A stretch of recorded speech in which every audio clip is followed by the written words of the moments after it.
Hey guys, Josh MUFC here. Welcome to another stream. I'm here from my house. I'm just going to give you another weekly transfer update, just the accumulation of all the news regarding the Manchester United transfers and whatnot. So there's a few of them that I want to get into initially. There's some news about Frenkie De Jong, a little bit more progression, still much the same, but we'll jump into that. There's some rumours about Cristiano Ronaldo that could be potentially leaving the club after some meetings between Jorge Mendes and Chelsea.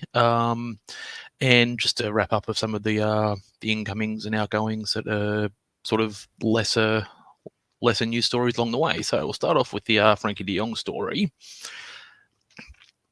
Being reported on Team Talk, an article by James Marshment basically saying that United have finally come to a transfer agreement with Barcelona. So that is set to make Frenkie De Jong a Manchester United player, the first signing of the era. Lots of links, as we know, have been going on all summer. Well, winter over here in Australia, but yeah, it's going all summer. Richard Arnold and Darren Fletcher and all of the people involved with these transfers. A couple of them were Murto and Fletcher were sent over to Barcelona for quite a time to try and negotiate things down. It appears that they have reached a agreement which is looking to be in the range of 80 million euros, I'm pretty sure. There's going to be a 70 million cash amount, I'm assuming, and then we're looking at 10 millions in performance and appearance related add-ons. It seems, according to these reports, that Barcelona are willing to accept, and fingers crossed that this whole saga can finally come to an end. I myself am very tired of seeing the drip feed content. Fabrizio Romano doing his bi-hourly, bi-daily, whatever updates. It's become very tedious. And as a knock-on effect, there is Bayern Munich are impacted with the whole selling Lewandowski. Once this gets over the line, I'm pretty sure that transfer will move ahead. So there's a lot riding on this particular transfer. I'm a little bit frustrated that we haven't really wrapped it up by now, because we're closer to the asking price than we have been, but it turns out Barcelona are actually on the winning end of this if it goes as such. The reports on Thursday initially were saying that United have relented to Barca's demands, and that appears to be the case. The new offer that's come through makes Ten Hag optimistic that it'll be accepted, and that the transfer for Frenkie De Jong to United will be completed. So there was a 5-year deal put on the table from United. It appears he's accepted the personal terms. The only thing is, United have put up a deadline to Barcelona saying that they want clarity and everything to be wrapped up by the 30th of June. So that will allow time to have him signed, integrated, and on the training pitch and on the plane to Thailand for the first preseason game. So fingers crossed that this all goes to plan. If not sooner, it would be wonderful to see. It's been quite I haven't really paid attention to socials.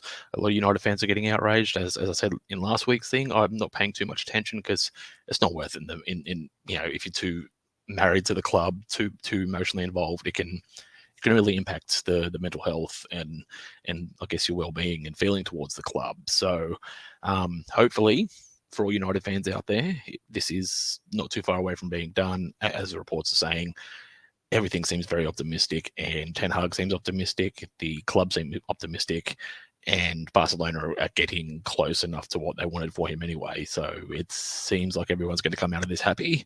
And then by extension, Lewandowski can get registered, and if they get Dembele off the books and all this sort of stuff, Barcelona can get some of their players in and registered, and everyone will have a happy ending. It's just a shame it's taken so long so far. Moving on to the next story, there's some rumours going on about Cristiano Ronaldo. So basically, there have been reports, as per Sky Sports, I got this story from, basically saying that Manchester United have said that Ronaldo is not for sale, despite rumours regarding that Chelsea may have an interest in signing Cristiano. But I don't think this is really much weight to this. There's been, according to Sky here, it says United's failure to qualify for the Champions League and lack of signing so far has basically made Ronaldo unsettled and not sure if he wants to remain at the club. Now, not long ago, I think it was last week, Jorge Mendes has had a meeting with Todd Bowley. I'm not sure whether that was just to do in regards to signings or just getting to know him or whatnot. That's not very well speculated here, but basically it's gotten to a point where I think it's just some tabloids and some sort of extremist kind of reporters looking for a story. CR7 sell stories. Manchester United is always linked with stories like this. It's all for clicks. I don't think there's much credence to it, but they're basically just saying that there was potentially a discussion. Potentially a discussion about Ronaldo. I'm very apprehensive about these kind of stories. It's pure speculation. It's paper talk. I wouldn't put too much credence on it, but it's in the news, so I thought I'd put it up there for you guys to have your own thoughts on. An interview with Ronaldo is just saying, look, he's happy to be at the club, and he loves it, but obviously he's a little bit put off by how out of date all the facilities and how much the club has gone downhill since he was last there. Apparently there's a ice tub or something that was still there since 2008 that's never been changed, which can be a little bit off-putting for a returning player. So yeah, that's a bit of interesting news there. He did say to United, as we know, that he is he said he was going to remain the next year of his contract. But look, Ronaldo's Ronaldo. He's the GOAT. He's not here to fill in numbers and try and compete for personal accolades.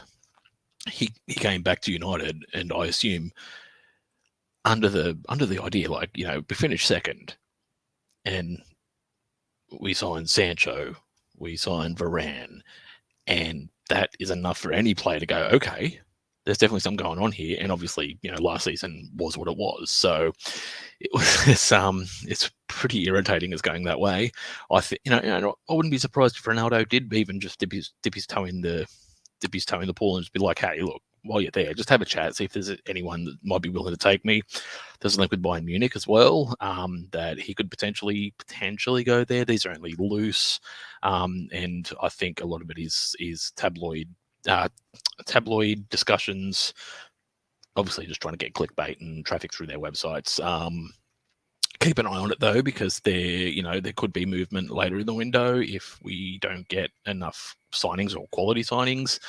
Ronaldo may become unsettled because I don't think he'd want a repeat of the year, but as it stands right now, I don't think there's too much by way of this. So yeah, again, keep your eye out for that. I'm going to move on to some of the slightly smaller stories. There was a bit of an update on Christian Eriksen and that transfer. I did touch on it last week that there is every chance that he could end up staying in Brentford. That was my feeling, but there are a couple of small updates basically saying that he's actually he's picked up a bit more interest now that the Frenkie De Jong signing has moved forward a little bit. According to the Manchester Evening News, the same thing remains. Brentford is still keen to sign him, put him down for another year, maybe an option for an extra. But yeah, the Frenkie De Jong thing has apparently sparked his interest, and having a couple of Ajax players in the United team post transfer window could be something of appeal to him. But on the flip side, there was also a report from TalkSport saying that Eriksen has rejected a move. So again, just like with anything in this transfer window, one publication is going to go with one story and one's going to go with one on the complete opposite scale. And usually you find it sort of somewhere in the middle. And I think, just on personal thoughts, I think it's still much the same as last week. There's really not a lot to go. I think apart from the links with Tottenham, which I think just they weren't links. They were just literally just for paper talk, and that feel-good Disney feeling for Tottenham fans. Tottenham haven't really shown any kind of interest in Christian Eriksen at all. So that's I don't think that's something that's going to happen. There's still talks from TalkSport still that they're still looking at Jurian Timber and Anthony. Now, I think we've covered already. I spoke on Talk Football with Jesse, the whole Louis Van Gaal saying he probably won't be in the World Cup squad if you go to United and not play regularly. I don't have any issue with him saying that. He's a national manager, he's a national coach, so he just wants what's best for the team and his players. So that's I think maybe another year, maybe another 2 seasons if Timber, improves, grows, could possibly see an offer next summer. I don't think there'll be too much around January. And the signing of Anthony still sort of thereabouts. I think they're looking, Ajax want about 50, 60 million, something like that. So keep an eye on that one as well. There was a story about Dundee United in the Scottish Premier League. They are trying to get the United junior Dylan Levitt back to the club on loan. He's 20 years old. He spent last year with them. He played 29 matches, and they're happy. They would love to get him back for another season. Honestly, Dylan Levitt hasn't really torn up trees or made any big appearances, apart from maybe a couple of last 10-minute things during the course of a year or a domestic cup. And I think maybe he featured in a Europa League under Ollie. I could be wrong. And then a couple of preseasons games. I don't think Levitt's going to crack the team. So if anything, you're probably looking at another loan move for him. So that's something for you to chew on for the moment. There is an update on more links and more interest in, you guessed it, Ajax players to Manchester United. According to the Mail, they're actually, United are interested in looking at the left back in Ajax, Nicolas Tagliafico. Now, the main thing is just he's more a lower priority on the list. So looking, you have to sell 2 or 3 players to get someone else in. But I mean, the fullbacks are loaded and they don't appear to look like they're going anywhere. Aaron Wan-Bissaka was linked with either a loan or a purchase back to Crystal Palace. And it appears that Palace have another target they're going for, which is cheaper and could well present better value for money. So it looks like Aaron Wan-Bissaka may, at the moment, still be a United player come the start of the season. There is a report on the Manchester Evening News again saying that there are potentially 5 players that are going to be signed this summer in Manchester United's ranks. So apparently they're still odds on. Yeah, this is rehashing it, but they're odds on favourites to sign Frenkie De Jong. There's obviously other targets that they're looking at. So obviously Timber, Anthony, Ericsson. There could be a couple. Maybe Neves could be in there if they don't get their targets, but that's all speculation as well. And just an outgoing on an ex-player. They're saying that West Ham are all but done signing up Jesse Lingard to the squad. So again, personal terms won't be an issue, and they're just looking at agent fees and initial fees and things like that. So that's pretty much it for this week of news and this week of rumours. I think, it's been quite slow. I think we can expect to see a bit more of the news pick up pace come the end of this coming week, because the preseason's starting, the tour isn't too far away, and there's only 5 weeks before 6 weeks before the Premier League starts again. So expect to see a few twists and turns. As usual, just keep an eye out on the stories. There's always updates on Twitter. There's always news articles. You can go through Google, all these sorts of things. Apart from the Ronaldo and Frenkie De Jong thing, everything else seems fairly stock standard, fairly slow, fairly snail pace. So hopefully something picks up. I'm definitely over it myself. I've invested a little bit of time searching through. You go through Twitter, you see all the the fans and all of the outrage that comes with the people calling journalists out and saying your reputation is dead, or this club wants a player instead, so United are dead. And I mean, hey, we know United shit, don't we?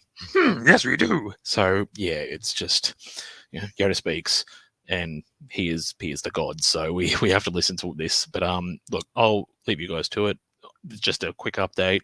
I have more content in the pipeline. Some called-in shows are going to be happening when I get a little bit more of a growth in numbers. So feel free to smack a like. If you want to subscribe, and go on over to Talk Football 92. I just did a video over there today with the other panelist Jesse, just discussing how potentially Manchester United could look under a Ten Hag system with Ajax players in the team. So that was an interesting conversation. So if you feel free, if you've got some time, go over, hit a subscribe over there, hit a subscribe here, and chat to you again soon, guys. Bye. Have a good one.